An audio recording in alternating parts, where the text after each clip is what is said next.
Hello guys, welcome to my YouTube channel Path to UPSC. So today we'll be seeing an interesting topic, that is balance of payment. So अब समझते हैं कि ये balance of payment है क्या। तो अगर हम देखें तो हमारी जो इकॉनमी है वो बेसिकली हम उसको 4 सेक्टर मॉडल बोल सकते हैं। और इन 4 सेक्टर में क्या आता है तो देखा जाए तो सबसे पहले आता है हाउस होल्ड, दूसरे हैं फर्म्स और हैं गवर्नमेंट। गवर्नमेंट और फर्म्स के बीच में लेना देना है, like firms take loan, government provide them subsidies. Similarly household और फर्म्स के बीच में रिलेशन है कि हाउस होल्ड को एम्प्लॉयमेंट मिलती है फर्म से, firms give them wages. And similarly इनके बीच में बैंक है जो कि इन तीनों से ऑपरेट करता है। नाउ इसके अलावा यहाँ पे है रेस्ट ऑफ द वर्ल्ड। तो जितना भी इनकम या मनी इनफ्लो और आउटफ्लो हो रहा है एक इकॉनमी का with the rest of the world, उसको हम बोलते हैं बैलेंस ऑफ पेमेंट। तो अब हम इस वीडियो में देखेंगे कि बैलेंस ऑफ पेमेंट के कंपोनेंट्स क्या हैं, और मेजरली हम डिस्कस करेंगे करंट अकाउंट वाले कंपोनेंट पे। काफ़ी इंटरेस्टिंग वीडियो है ये, बहुत सारे इंसाइट्स मिलेंगे आपको। तो आई सजेस्ट कि if you are watching please watch it till the end. और लास्ट में मैं इससे रिलेटेड एक प्रीवियस ईयर क्वेश्चन भी था, वो भी हम देखेंगे। तो आगे बढ़ते हैं। तो बैलेंस ऑफ पेमेंट के अगर कंपोनेंट को देखा जाए तो we can broadly classified it into 2 types. First is current account, another is capital account. Current account वो सबसेक्शन है जो कि शॉर्ट ट्रांजैक्शंस होते हैं, that is one time transactions होते हैं। सिमिलरली कैपिटल अकाउंट वो है जो कि लॉन्ग टर्म ट्रांजैक्शंस होते हैं। कैपिटल अकाउंट के लिए मैं एक अलग से वीडियो बना लूँगा, क्योंकि नहीं तो ये बहुत ज़्यादा लंबी हो जाएगी। तो आज की वीडियो में हम देखेंगे कि करंट अकाउंट के क्या कंपोनेंट्स हैं। Current account can be further divided into visible and invisible. तो सिंपल सी बात है, विजिबल हम उनको बोल रहे हैं जहाँ पे किसी भी गुड्स का इम्पोर्ट या एक्सपोर्ट हो रहा है, या किसी भी सामान का, किसी भी धातु का इम्पोर्ट या एक्सपोर्ट हो रहा है जो कि विजिबल है, तो उसको हम बोलते हैं विजिबल। दूसरा है इनविजिबल। तो इनविजिबल के अंदर आ जाता है services, income, transfers. So services, for example, packers and movers. So they are not selling any goods; they are providing their services. So those income through those services are invisible. Similarly, जो हमारी salary हैं, wages हैं, वो invisible होते हैं, like those are not goods. Similarly the third is transfers. Transfers के अंदर आते हैं, those are one time payments. For example gifts, remittances. Remittances means अगर कोई इंडिया के बाहर है और वो वहाँ पे एम्प्लॉयड हैं और वो अपनी फैमिली के लिए वहाँ से पेमेंट भेज रहे हैं, तो those are known as remittances. And a very fun fact is India is the largest receiver of remittances, followed by like Mexico rank 2 and China is rank 3। So ये सिंपल से कंपोनेंट्स हैं जो कि invisible पे आते हैं। अब आज का जो मेन टॉपिक हम कवर करेंगे वो है ये विजिबल गुड्स। तो इन विजिबल गुड्स से जब हम डील करते हैं तो इनको हम बैलेंस ऑफ ट्रेड भी बोलते हैं। तो वी कैन ऑल्सो से कि balance of trade is a part of balance of payment. Balance of trade simple है कि it records only visible and it deals with their import और export. यहाँ पे 2 टर्म्स आते हैं। अगर हमारा total value of goods that we are exporting वो ज़्यादा है और value of goods that we are importing वो कम है, तब हम कहते हैं कि आवर ट्रेड इज़ सरप्लस। यहाँ पे ध्यान रखने वाली बात यह है कि we are talking about value and not volume. यहाँ पे ट्रिक हो जाता है एग्ज़ाम में। और सिमिलरली अगर हम इम्पोर्ट ज़्यादा कर रहे हैं, तो जब हम कोई भी चीज़ें इम्पोर्ट कर रहे हैं, गुड्स हमारे देश में आ रहे हैं, तो उस गुड्स के बदले में देश से पैसा बाहर जाएगा। तो जब ज़्यादा इम्पोर्ट होगा और एक्सपोर्ट कम होगा तो वो ट्रेड डेफिसिट कहलाएगा। तो ये बैलेंस ऑफ ट्रेड का क्रक्स है मेनली। दो और कंपोनेंट है बैलेंस ऑफ पेमेंट में जो कि ज़्यादातर डिस्कस किए नहीं जाते हैं क्योंकि बहुत नेग्लिजिबल होते हैं अमाउंट में। तो आप ध्यान रख सकते हैं कि ऑफिशियल रिजर्व ट्रांजैक्शन और एरर एंड ओमिशन। अब नेक्स्ट पॉइंट ये है कि India is a trade deficit country but with a positive balance of payment. तो ये स्टेटमेंट बहुत इम्पॉर्टेंट है और इसको समझना चाहिए कि व्हेन वी से कि India is a trade deficit country, तो what do we mean by that? We mean कि जो हमारा ट्रेड हो रहा है, balance of trade, that is trade of visible goods, import और एक्सपोर्ट ऑफ गुड्स, तो उसमें हम इंपोर्ट ज़्यादा कर रहे हैं कंपेयर टू एक्सपोर्ट, जिसके कारण हमारा ट्रेड डेफिसिट कंट्री है, ट्रेड सरप्लस नहीं है।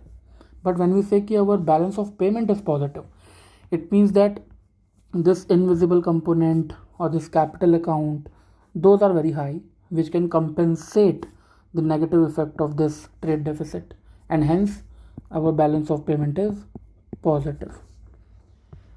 तो इसी के साथ एक कॉन्सेप्ट आता है that is known as balance of payment crisis. तो अब देखते हैं कि हम बैलेंस ऑफ पेमेंट क्राइसिस क्या होता है।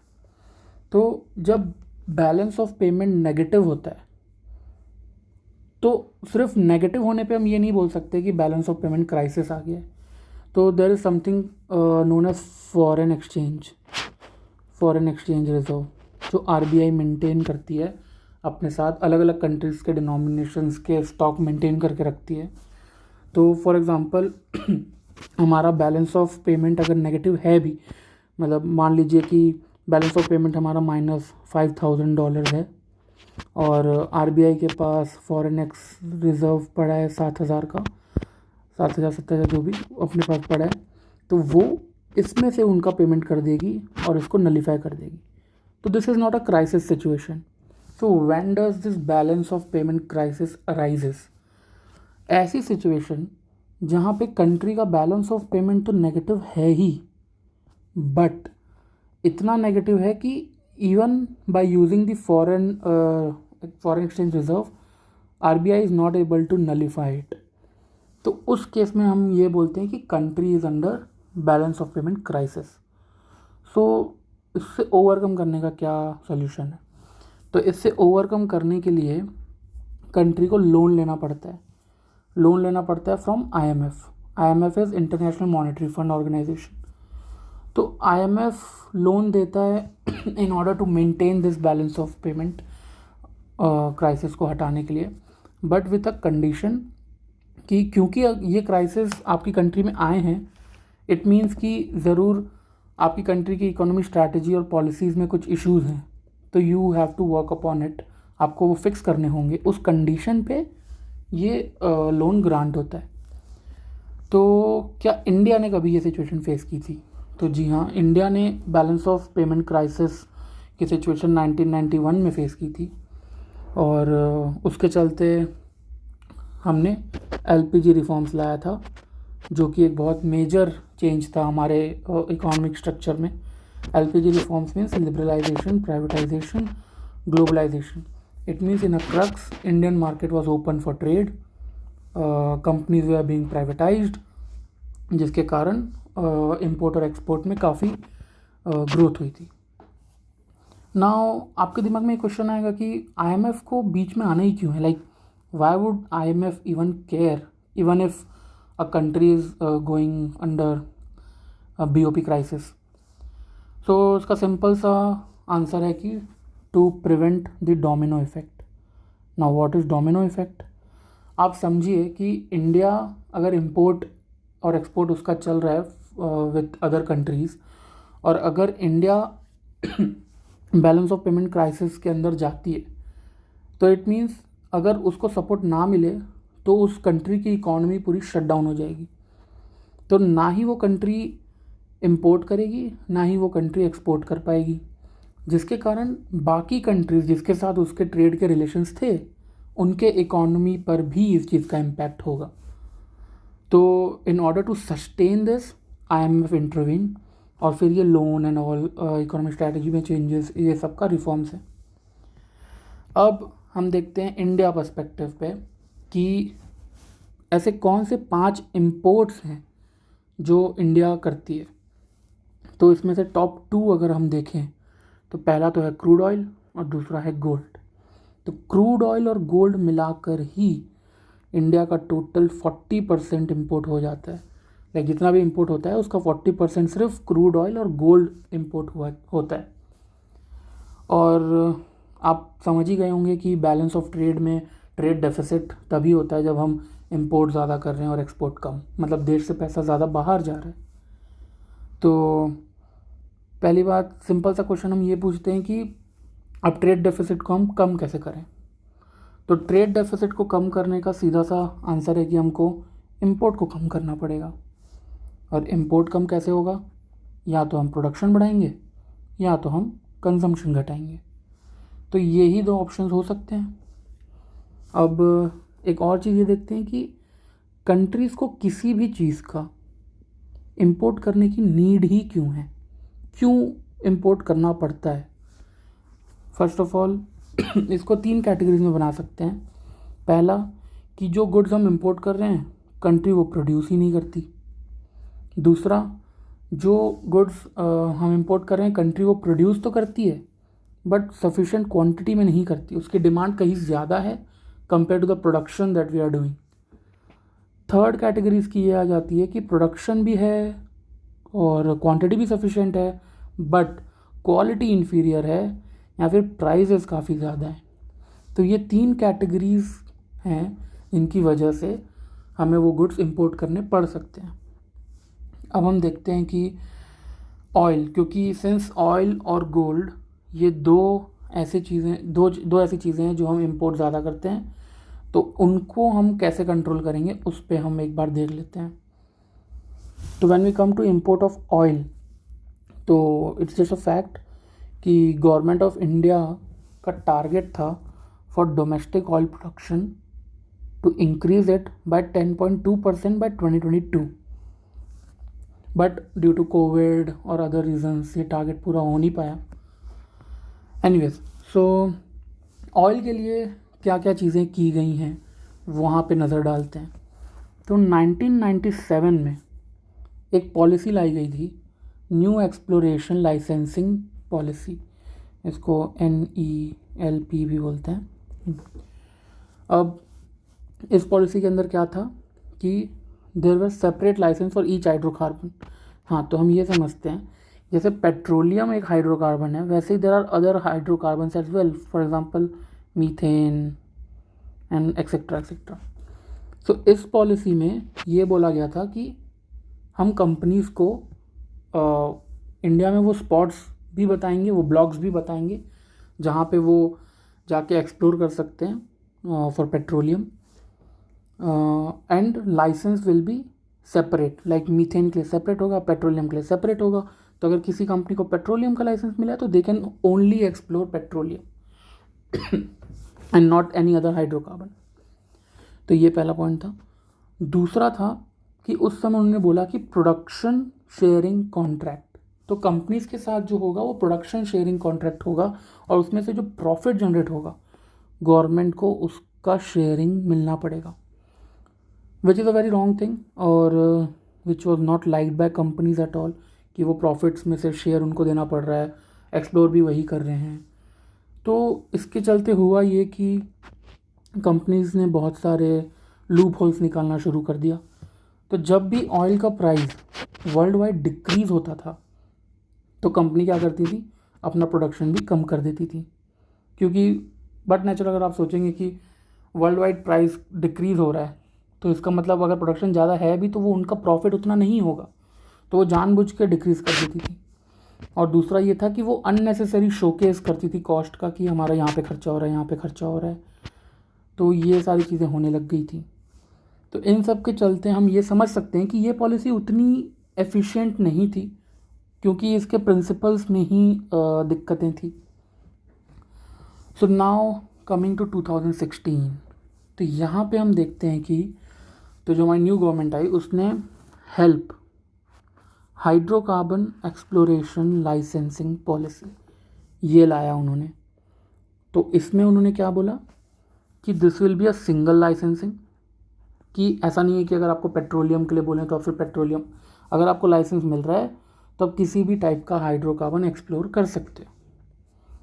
सेकेंड, जो शेयर होगा वो प्रॉफिट में नहीं होगा, वो ग्रॉस रेवेन्यू होगा फ्रॉम सेल्स। तीसरा, government will not interfere in marketing and prices.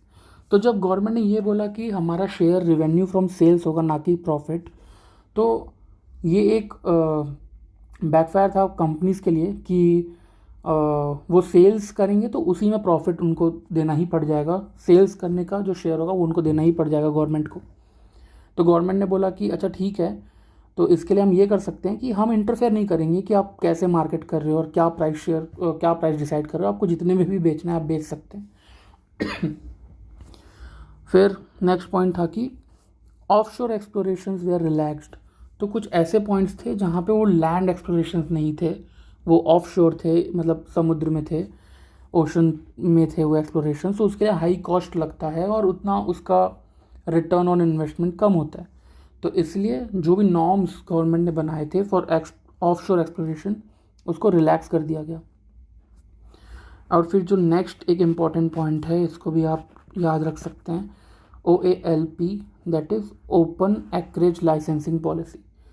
तो मैंने आपको बताया कि फॉर एग्ज़ाम्पल इंडिया का मैप है और गवर्नमेंट ने कंपनीज़ को ये फॉर एग्ज़ाम्पल ये ऐसे स्पॉट्स बता दिए कि कुछ 10 स्पॉट्स हैं, आप यहाँ पे एक्सप्लोरेशन कर सकते हैं।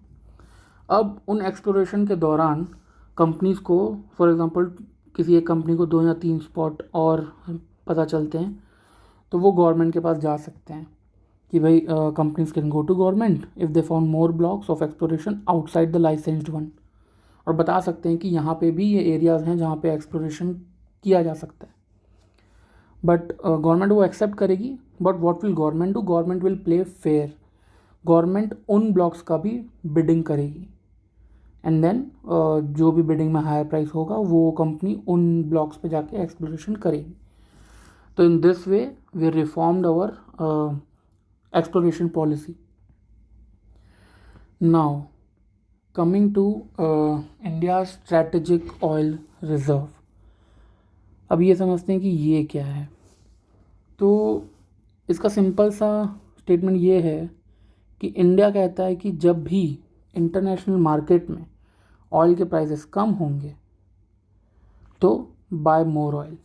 तो वो कंपनीज़ को मैंडेट करता है कि आप ज़्यादा से ज़्यादा ऑयल ख़रीद लीजिए।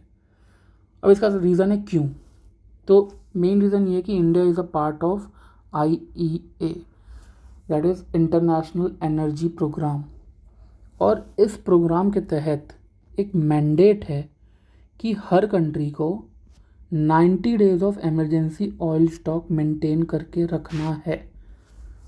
तो ये मेंटेन करने के लिए गवर्नमेंट क्या कहती है कि जब भी इंटरनेशनल मार्केट में ऑयल का प्राइस कम होता है तो वो ज़्यादा ऑयल ख़रीद लेती है। और इंडिया में बहुत सारे अंडरग्राउंड स्ट्रैटेजिक ऑयल रिजर्व्स बनाए जा रहे हैं जिसमें हम इन ऑयल्स को स्टोर करके रखते हैं। तो इस मैंडेट में जैसे मैंने बताया कि 90 डेज़ का इमरजेंसी स्टॉक रखना है। करेंटली इंडिया 74 डेज़ का स्टॉक मेंटेन करके रख रही है, और ये कुछ प्लेसेस हैं जहाँ पे अंडरग्राउंड स्ट्रैटेजिक ऑयल रिजर्व बनाए गए हैं। पोडूर कर्नाटका में है, मैंगलोर कर्नाटका में है, चंडीखोले उड़ीसा में है, विशाखापट्टनम आंध्र प्रदेश में। तो ये कुछ प्लेसेस हैं जहाँ पे हैं और कुछ अंडर कंस्ट्रक्शन है। अब ये सारा बखेड़ा जो हम देख रहे हैं कि मैंडेट और ऑयल स्टॉक को इमरजेंसी में रिजर्व करना, ये सारी चीज़ें क्यों आई, तो हम ये देखते हैं कि प्राइस ऑयल का डिसाइड कैसे होता है इंटरनेशनली वर्ल्ड वाइड। तो crude oil prices and OPEC। तो OPEC means organisation of petroleum exporting countries. तो इसके अंदर कुछ 13 कंट्रीज़ हैं जो ऑयल एक्सपोर्ट करती हैं and make a note of it that Russia is not a part of OPEC, it is a part of OPEC plus. तो ये कभी बाद में डिस्कस करेंगे.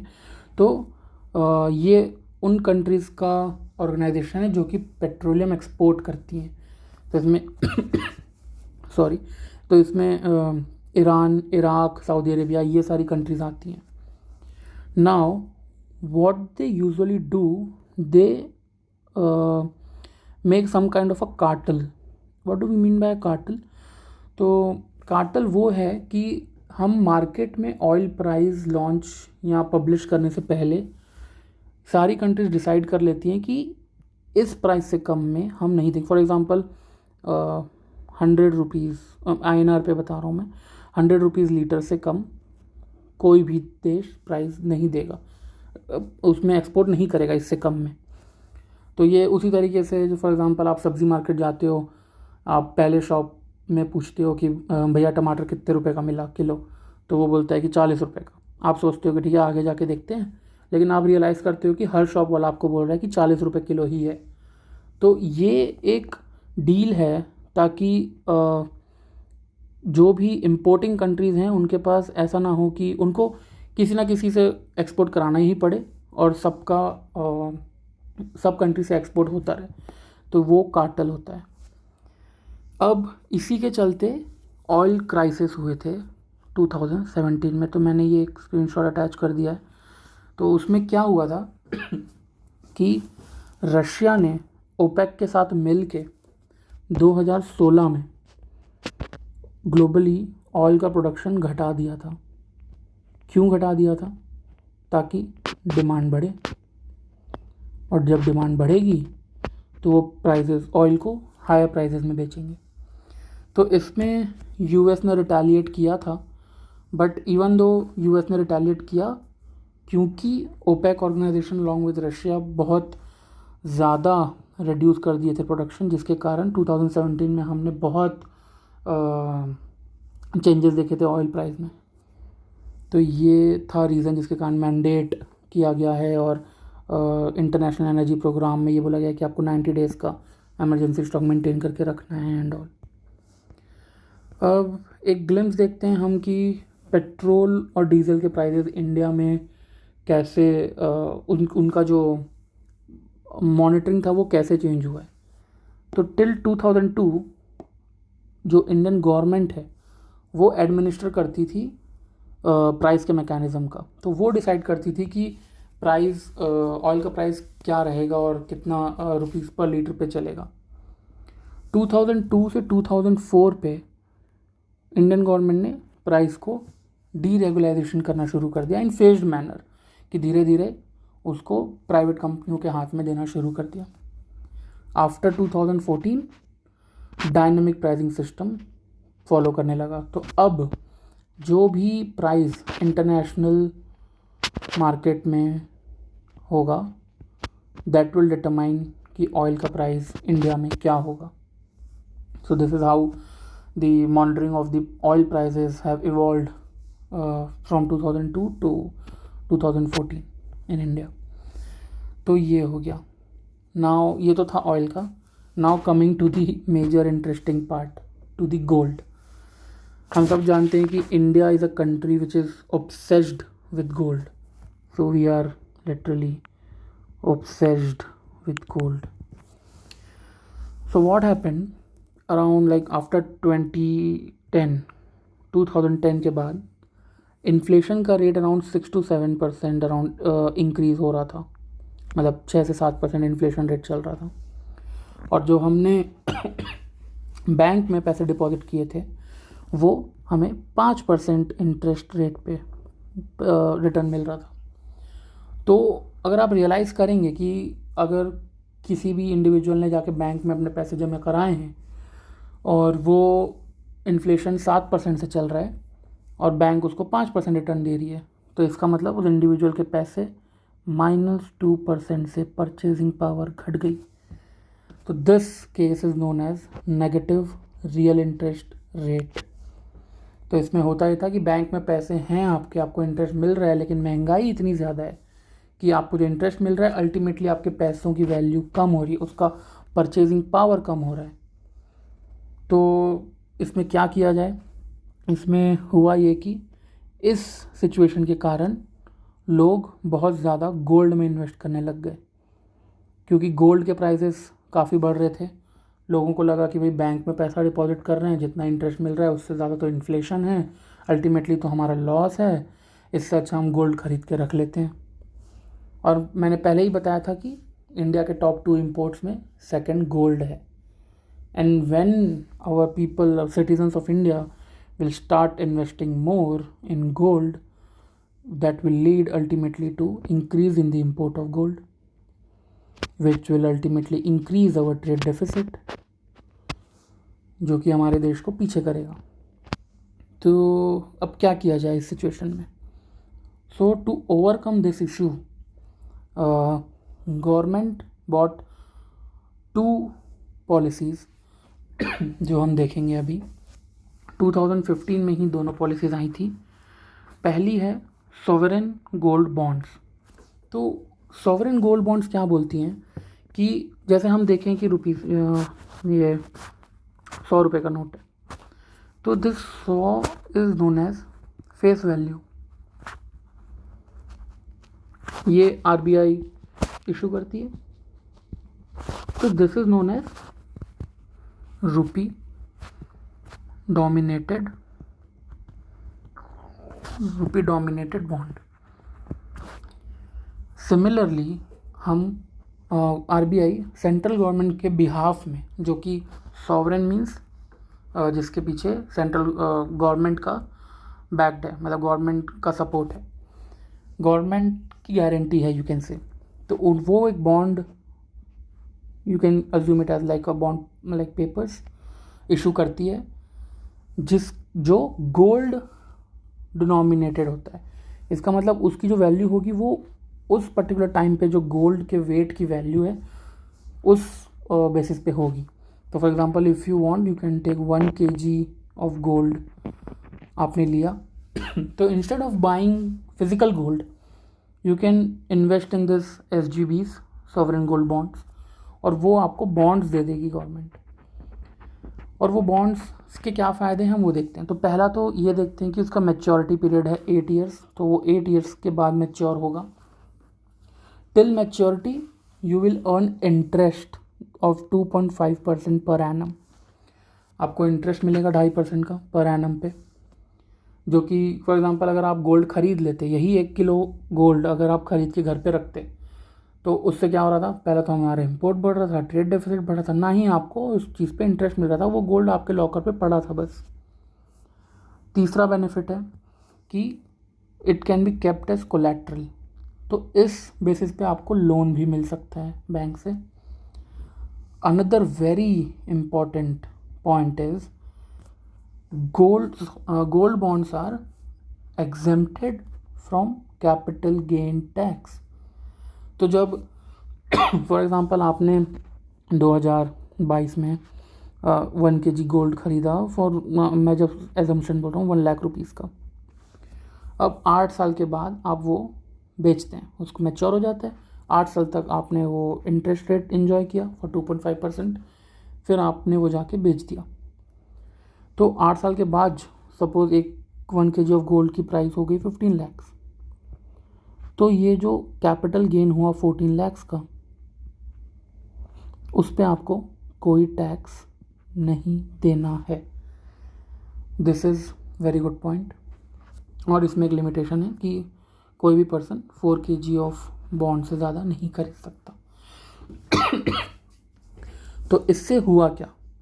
तो इससे ये हुआ कि जो particular sect of people, citizens थे, जिनका सोल रीज़न गोल्ड खरीदने का ये था कि वो इन्वेस्ट करना चाहते हैं rather than keeping money in bank, तो गवर्नमेंट ने उनको एक ऑप्शन दे दिया कि ठीक है, आपको गोल्ड के प्राइस पे ही आपकी इन्वेस्टमेंट हो रही है, बट आप फिजिकल गोल्ड नहीं खरीद रहे हैं।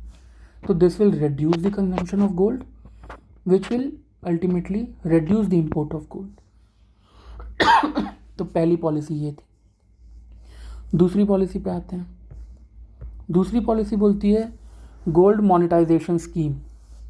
तो पहला तो ये हो गया कि पहली स्कीम में हमने देखा कि गोल्ड की कंजम्पशन हमने कम कर दी, तो गोल्ड का परचेज कम हो जाएगा और हम बॉन्ड्स खरीदेंगे लोग। अब उन गोल्ड का क्या, उस गोल्ड का क्या जो भारत के घरों में पड़ा है ऑलरेडी, उसका क्या किया जाए, उसको कैसे यूज़ में लाया जाए।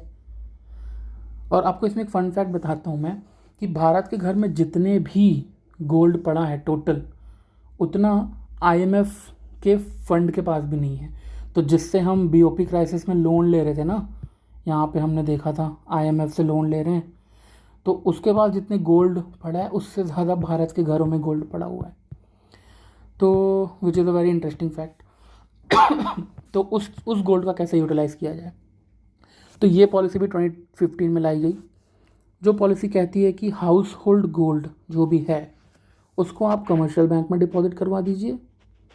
और उससे क्या होगा, आपको बेनिफिट क्या है। तो पहले तो हम ये देख लेते हैं कि टेन्यूर और क्वांटिटी का क्या पैरामीटर्स हैं। तो आप मिनिमम 1 ईयर, मैक्सिमम 15 ईयर्स के लिए डिपॉजिट कर सकते हैं, मिनिमम 30 ग्राम्स और maximum there is no limit, आप डिपॉजिट करा सकते हैं। तो फॉर एग्ज़ाम्पल हमारे घर में पड़ी है कुछ ज्वेलरीज़, 1 kg की ज्वेलरीज़ पड़ी हैं, उसमें कुछ नहीं हो रहा है, वो कुछ रिटर्न भी नहीं हो रहा है, आपके लॉकर में पड़ा है सिंपली। तो वो क्या करते हैं, हम ज्वेलरी जाके बैंक में डिपॉजिट करा देते हैं। और इसमें एक पॉइंट नोट करने वाला ये है कि आफ्टर मैच्योरिटी, फॉर एग्ज़ाम्पल आपने 10 साल चुना कि 10 साल के लिए मुझे ये क्या बोलते हैं स्कीम यूज़ करनी है और अपने गोल्ड को यहाँ पे जमा कराना है। तो after 10 years you will not get your jewellery back. आपको या तो 10 साल के बाद उतने क्वांटिटी का गोल्ड का जो प्राइस है वो कैश आपको मिल जाएगा, या तो उसी अमाउंट का आपको गोल्ड कॉइन मिल जाएगा। ये क्यों होता है, हम ये देखते हैं। तो जब हम ज्वेलरी डिपॉजिट कराते हैं under this scheme, this jewelry gets automatically, like government sold or sell those to immediately to MMTC. What is MMTC? MMTC is an corporation that is Metal and Minerals Trading Corporation. वो ये एक PSU है, public sector unit. तो ये क्या करती है, इस गोल्ड को मेल्ट करती है और इसको इंडियन गोल्ड कॉइन्स में कन्वर्ट कर देती है।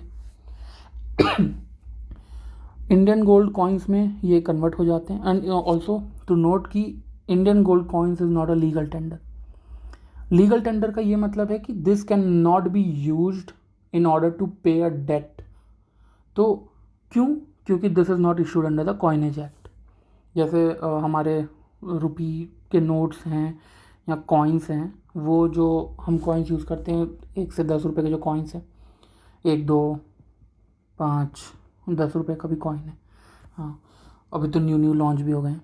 तो जो भी कॉइन्स हैं जो कॉइनेज एक्ट के अंडर लॉन्च हुए हैं वो लीगल टेंडर माने जाते हैं। तो ये था मेन पॉइंट। तो अब टेक अवे क्या था कि हमने देखा कि how India is reducing it's trade deficit. हाँ, तो ऑल्सो हाँ, मैं आपको ये बता रहा था कि गोल्ड कॉइन पे कन्वर्ट हो गया और फिर फाइनली आप कैश ले रहे हैं या तो ये गोल्ड कॉइन ले रहे हैं। तो अगर आप देखेंगे कि दोनों ही स्कीम्स में हो ये रहा है कि हमारे इंपोर्ट कम हो रहे हैं। तो घर से जो गोल्ड आया वो कमर्शियल बैंक्स के पास आया, कमर्शियल बैंक्स ने एमएमटीसी को सेल किया, उसने मेल्ट किया, फिर वही गोल्ड कॉइन। और हाँ, ये मेल्ट करने के बाद ये जो गोल्ड है वो सेमीकंडक्टर इंडस्ट्रीज़ को सेल होता है, क्योंकि सर्किट्स बनाने में और वहाँ पे भी गोल्ड का यूज़ होता है, तो उनको सेल होता है। तो इसके लिए भी हमको अब इम्पोर्ट नहीं करना पड़ेगा क्योंकि हमारे देश का ही गोल्ड है ये। तो अल्टीमेटली इस स्कीम से भी इम्पोर्ट कम हो रहा है, उस स्कीम से भी इम्पोर्ट कम हो रहा है। तो हमने क्या देखा कि how India is reducing it's trade deficit by increasing the production of petrol. हमने बताया ना कि strategic reserve, increasing the production of petrol, decreasing the consumption of gold. तो हमने देखा था कि अगर हमको ट्रेड डेफिसिट को कम करना है तो इंपोर्ट को कम करना है, इंपोर्ट को कम करना है तो मतलब प्रोडक्शन को बढ़ाना है या फिर कंजम्पशन को घटाना है। तो हमने ये दोनों केस देख लिया, दैट इज़ पेट्रोल का प्रोडक्शन बढ़ा रहे हैं, गोल्ड का कंजम्पशन घटा रहे हैं।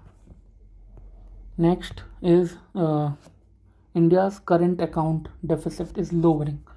तो हमने देखा था कि करंट अकाउंट डेफिसिट के अंदर दो थे, एक था विजिबल, एक था इनविजिबल। एंड व्हेन वी से करंट अकाउंट डेफिसिट, तो आप समझ सकते हैं कि import of both this is more than export, तभी डेफिसिट है ना। ये कम हो रहा है, तो इससे हम क्या बोल सकते हैं कि रेमिटेंसेस बढ़ रहे हैं। मतलब ये इनविजिबल का जो कंपोनेंट था ना एक रेमिटेंसेस ट्रांसफर्स के अंदर, वो बढ़ रहा है। और जो नेट सर्विस हम दे रहे हैं, जो कि आईटी सेक्टर है मेन हमारा यहाँ पे, तो जो हम सर्विसेज प्रोवाइड कर रहे हैं जिसके रिटर्न में कैश फ्लो हो रहा है कंट्री में, उसके कारण ये भी बढ़ रहा है, जिसके कारण ओवरऑल हमारा जो करंट अकाउंट डेफिसिट है वो कम हो रहा है। तो ये एक फैक्ट है कि जून 2022 के हिसाब से current account deficit was -1.5% of our total GDP. तो ये एक पॉइंट है। लास्ट पॉइंट देखते हैं, उसके बाद हम एक इसी से रिलेटेड प्रीवियस ईयर क्वेश्चन देखेंगे। और ये पॉइंट है कि क्या करंट अकाउंट डेफिसिट इकोनॉमी पे उसका क्या इम्पैक्ट होता है। अगर करंट अकाउंट डेफिसिट बढ़ रहा है तो इसका मतलब ये है कि फॉरेन करेंसी की रिक्वायरमेंट बढ़ रही है, हमारी जो डोमेस्टिक करेंसी है उसकी वैल्यू घट रही है, अल्टीमेटली महंगाई बढ़ रही है। बट क्या हमेशा करंट अकाउंट डेफिसिट अगर बढ़ रहा है, क्या हमेशा ये एक बुरी चीज़ है? तो अगर हम सोचेंगे तो आंसर होगा नहीं। क्यों? क्योंकि हम ऐसी चीज़ें भी इंपोर्ट करेंगे जो कि इंफ्रास्ट्रक्चर डेवलप करेगी। फॉर एग्जांपल हम ऐसी टेक्नोलॉजी इंपोर्ट कर रहे हैं जिसके कारण फॉर दैट पर्टिकुलर मोमेंट हमारा करंट अकाउंट डेफिसिट तो बढ़ेगा क्योंकि हम इंपोर्ट कर रहे हैं, but because of that technology हम एक ऐसा इंफ्रास्ट्रक्चर डेवलप करेंगे, वो कैपिटल जनरेट करेगा इन अ लॉन्ग रन, तो that is actually good for country. So increasing current account deficit does not imply always a bad thing. तो ये एक चीज़ बतानी थी जो कि काफ़ी इम्पोर्टेंट थी।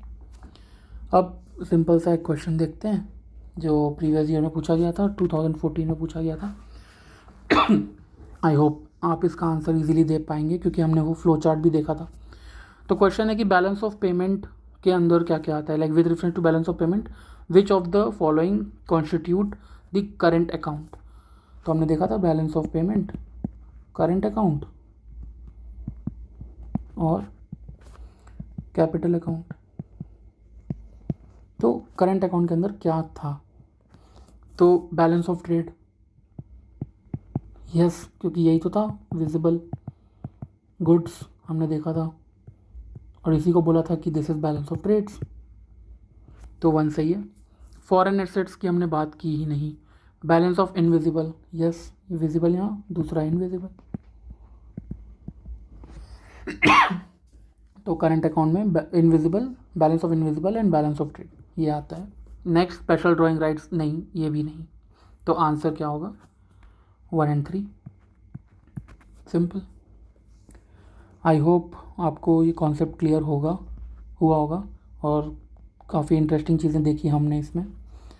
नेक्स्ट किसी टॉपिक पे मैं कैपिटल अकाउंट और कोई और अच्छे ट्रिकी टॉपिक्स कवर करेंगे। सो थैंक यू अगर आप अभी तक देख रहे हैं, and keep supporting, keep watching, take care, until next time, bye bye.